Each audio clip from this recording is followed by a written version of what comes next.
Let IT Go, 가장 핫하고 궁금한 IT 업계 이슈들 쉽게 정리해보는 코너입니다. 세컨드 브레인 연구소 이인복 대표 어서 오십시오. 네, 안녕하세요. 오늘은 뭘 또 가르쳐 주실랍니까? 요새 디즈니가 디즈니 플러스라는 서비스를 내놓으면서 아주 핫해졌습니다.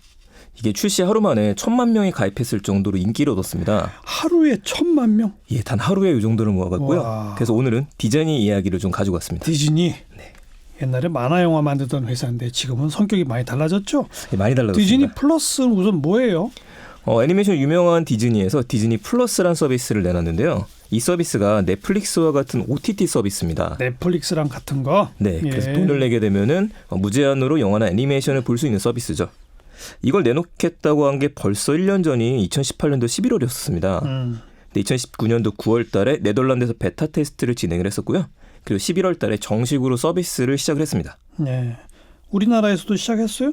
아쉽게도 아직 정식으로는 사용할 수가 없습니다. 현재 11월 12일로 미국이랑 캐나다, 네덜란드에서 오픈을 했고요.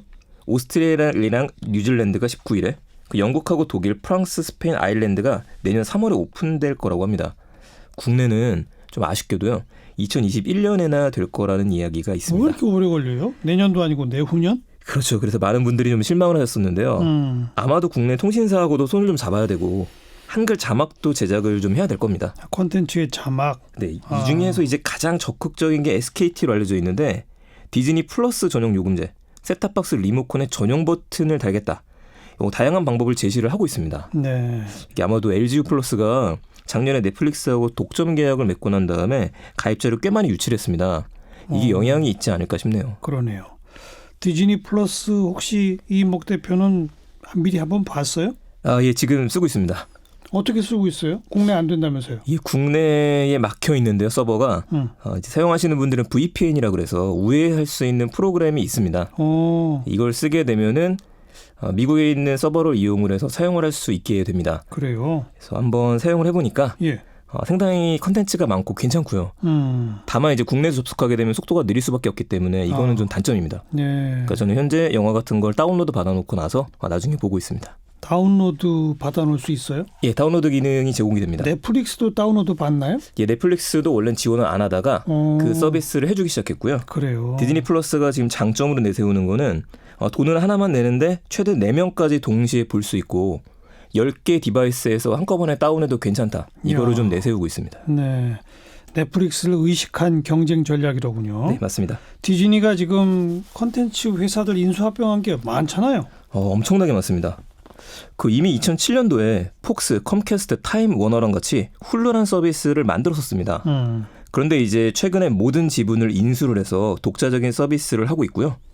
근데 이 훌루라는 게 넷플릭스 대항마가 되지 못한 데는 기존에는 관련 회사가 좀 많다 보니까 추진력이 약할 수밖에 없어서 미국하고 일본에서밖에 서비스가 되지 않았었습니다. 예. 근데 차이점은 넷플릭스는 광고 없이 영상을 볼 수 있지만 훌루는 최저 요금제인 5.99달러를 내면은 광고를 좀 보는 대신에 영상을 무제한으로 보게 해줬었습니다. 예. 이 서비스 하나고요.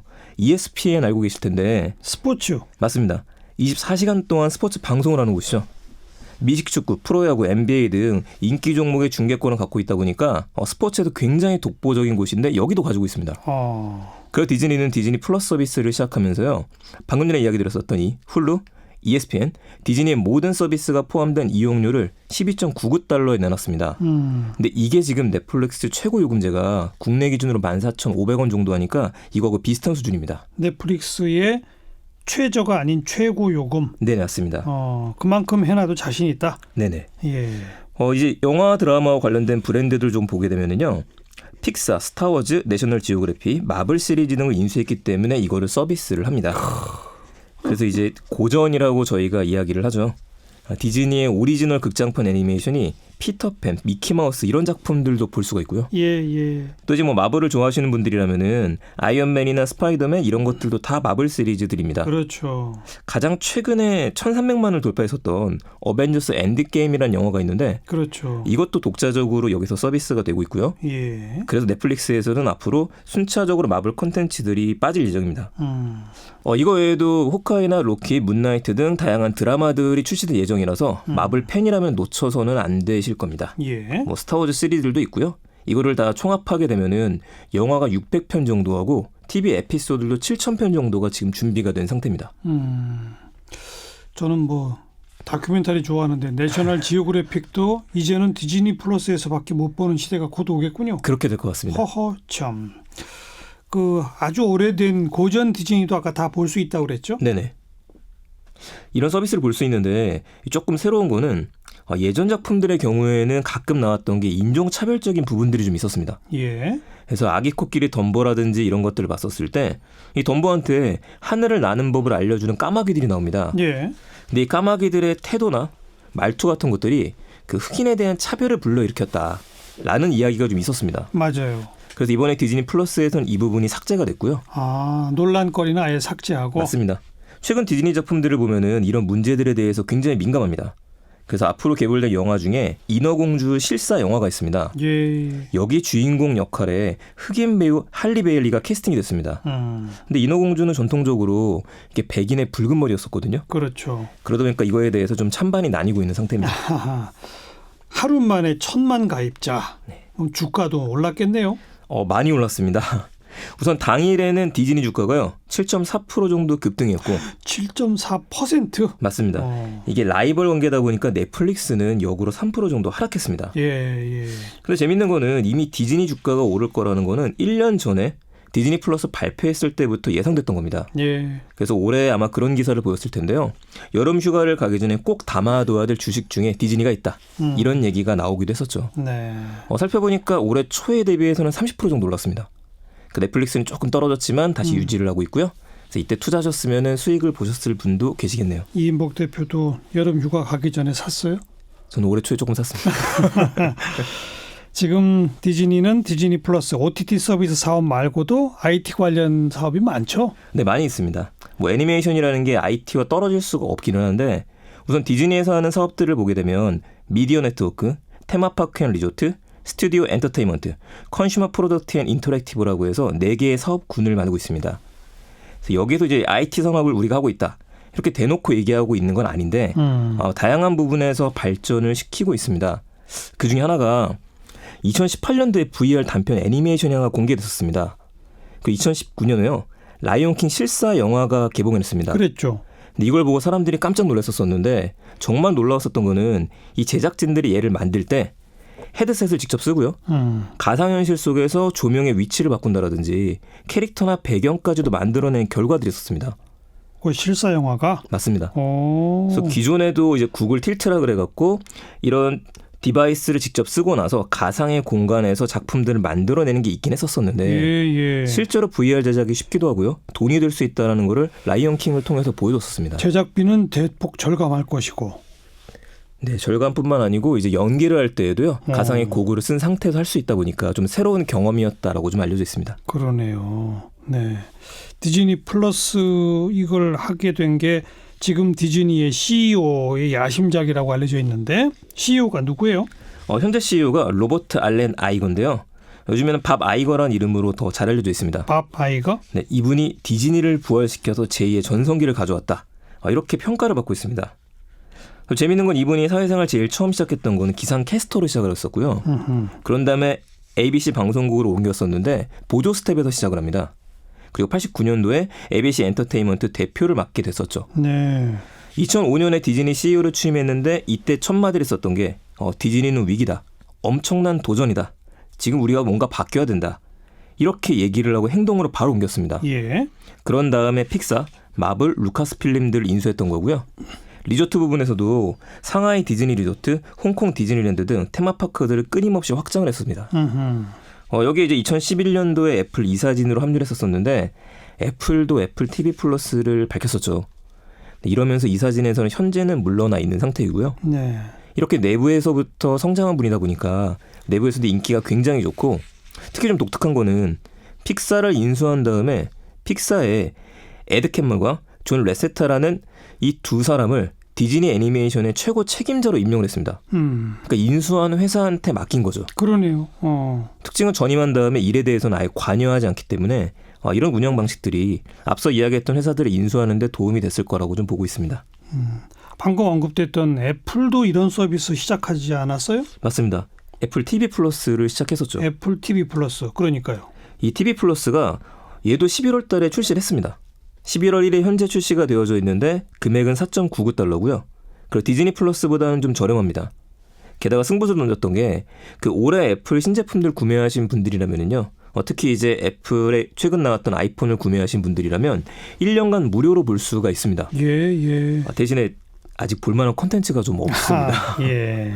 근데 그건 국내에서도 직접 사용 가능하시기 때문에 그 미국 계정으로 로그인만 하시게 되면은 지금부터 1년 동안 이용하실 수 있습니다. 예. 그러면 디즈니 플러스, 그다음에 애플 TV 플러스, 네네. 넷플릭스 3강 구도에 어떻게 되는 거예요? 현재는 3강 구도인데 사실은 2개 정도의 서비스가 더 있다고 보셔야 됩니다. 한 가지는 이제 아마존이 있고요. 아마존도 이런 거 서비스. 합니까? 네, 아마존도 프라임 비디오라는 걸 가지고 있습니다. 여기에다가 AT&T가 내년에 HBO를 확장을 해서 HBO 맥스 서비스를 내놓기로 했습니다. 예. 그래서 이렇게까지 보게 되면은 지금 미국 시장도요 굉장히 많은 플레이어들이 뛰어들고 있는 상황으로 좀 봐야 됩니다. 그래서 이쪽을 조금 더 이야기 드리게 되면은 이제 과연 그러면은 누가 승자가 될 거냐? 그러게요. 현재 짐작하기에는 넷플릭스의 독주가 그래도 앞으로 계속되지 않겠냐라고 좀 보고 있습니다. 예. 일단 그 이유 중에 하나는요. 이렇게 OTT 서비스를 이용했던 사람들이 새로운 서비스가 등장했다 그래서 바로 다른 걸로 갈아타지는 않습니다. 양쪽 서비스를 같이 이용을 하기 때문에 보완제의 성격이 있다라고 좀 봐야 될 것 같고요. 다만 디즈니 플러스 같은 경우에는 기존 컨텐츠 외에도 말씀드렸던 ESPN이나 훌루 서비스가 있다 보니까 가입자가 꾸준히 증가할 수밖에 없을 겁니다. 스포츠 좋아하시는 분들은 이거 안 보면 안 되니까. 맞습니다. 이왕 보는데 돈을 조금 더 내면 플러스까지 이용할 수 있다. 네. 이건 남는 장사다라는 생각을 하면 쓰게 되겠죠. 그래서 앞으로 1년간 이 둘이서 시장을 양분해 나갈 거라고 생각되는데 넷플릭스하고 디즈니 플러스. 맞습니다. 문제는 이제 내후년에 전 세계에서 누가 승자가 될 거냐를 좀 봐야 될 것 같습니다. 예. 넷플릭스는 지금은 160개국 정도에서 서비스되고 있죠. 근데 디즈니 플러스는 이제야 10개국 정도? 나머지는 2020, 2021년이 되어야 가능하다고 하니까 시작이죠, 아직. 맞습니다. 이때로 좀 이게 승부수 봐야겠죠. 해외 여러 나라에 서비스한다는 얘기는 여러 나라의 콘텐츠를 다 갖고 있다는 얘기고 그만큼 콘텐츠 양에서는 지금 넷플릭스하고 디즈니 플러스는 비교가 안 되겠네요. 맞습니다. 현재는 넷플릭스가 훨씬 좀 많다라고 봐요. 당연하겠죠. 특히 넷플릭스는 워낙에 지원을 많이 해주기 때문에 저희가 헐리우드 영화뿐만 아니라 인도에 있는 영화라든지 아니면 특징 있는 지역에 있는 영화까지 볼 수 있게 돼 있다는 게 좀 장점이죠. 그렇죠. 네. 그러면 이 해외로 디즈니가 얼마나 빠른 속도로 넓혀 나가느냐, 그리고 콘텐츠를 해외 콘텐츠까지도 갖고 오느냐, 네네. 이런 거로군요. 맞습니다. 한국 업체는 이거에 맞설 업체 없어요? 맞설 업체들은 이제 나오고 있는 상황으로 봐야 될 것 같습니다. 우선 국내 대표적인 서비스라면 왓챠 플레이가 있습니다. 왓챠. 네, 왓챠에서 나온 서비스 중에 하나가 왓챠 플레이라는 서비스인데 예. 이게 넷플릭스랑 비슷한 서비스입니다. 근데 지금 성과를 보게 되면 작년에 112억이 매출을 냈을 정도로 성장을 했고요. SKT는 지상파 3사와 함께 웨이브라는 서비스를 선보였습니다. 여기에 JTBC가 CJ ENM이랑 손을 잡아서 내년에 OTT 서비스에 다시 뛰어들기로 했고요. 그리고 가장 최근에는 KT가 올레 모바일을 개편을 해서 시즌이라는 서비스를 11월 28일에 출시하겠다고 이야기한 상태입니다. 예. 근데 좀 의견을 드리자면 이게 덩치를 키우는 것도 좋기는 한데 결국에 승부는 콘텐츠하고 시청자에서 나오지 않을까 싶습니다. 당연하죠. 디즈니가 성공할 수 있었던 가장 큰 계기는 오프라인하고 엔터테인먼트 이 모든 것들이 융합된 서비스였기 때문일 겁니다. 네. 그래서 이 부분에 대한 것들 콘텐츠에 대한 결합 외적인 결합도 분명히 좀 생각해 봐야 되지 않나 그렇게 생각합니다. 지금 국내에 왓챠 플레이니 뭐니 소개해 주신 거는 세계 시장에서 넷플릭스랑 디즈니 플러스랑 경쟁하는 회사 이건 아니잖아요. 그렇게 볼 수는 없습니다. 그냥 한국 시장에서 나름 독자적 생존을 좀 가져갈 회사. 맞습니다. 이런 거죠. 네. 국내 시장을 현재 지키는 서비스로 봐야 될 것 같습니다. 그러니까 세계 시장의 OTT 전체를 겨냥한 한국 업체는 없다. 그쪽을 겨냥하기 위한 게 이제 웨이브와 같은 서비스들이고요. 아무래도 해외 시장을 겨냥하기 위해서는 이제 독자적인 콘텐츠 중에 한류 콘텐츠가 있지 않습니까? 예. 이 콘텐츠를 어떻게 좀 빠르게 파급력 있게 퍼뜨릴 수 있느냐 이쪽이 좀 승부수로 만들어야겠죠. 알겠습니다. 여기까지 수고하셨어요. 네, 감사합니다. 세컨드 브레인 연구소 이인복 대표였어요.